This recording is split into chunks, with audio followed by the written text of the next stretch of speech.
В истории казахского народа брак играл важную социальную и воспитательную роль. Одна из особенностей традиционной культуры – строгое разделение возрастных групп.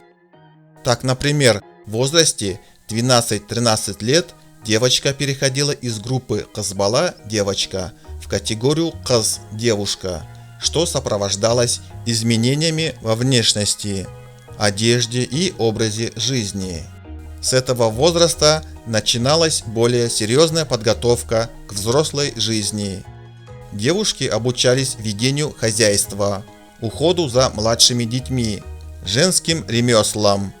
Наряду с этим важно было соблюдение норм этикета, скромности, уважения к старшим.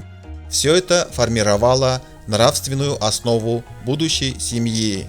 Иногда приходило предварительное сватовство в раннем возрасте по согласованию родителей, без участия самих детей. Но такие союзы, как правило, формализовались в более зрелом возрасте, когда молодые достигали совершеннолетия. Сам обряд приезда жениха к невесте «кыз көру» носил скорее символический и ознакомительный характер. Никакой физической близости до официальной свадьбы не допускалось. Казахское обычное право «адат» строго запрещало браки между родственниками до 7-го колена, что способствовало сохранению здоровья будущего поколения.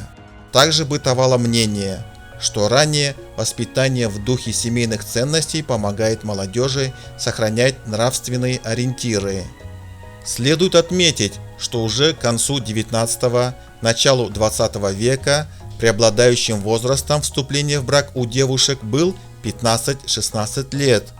Именно в это время в их костюме появлялись специальные украшения, символизирующие готовность к новой социальной роли.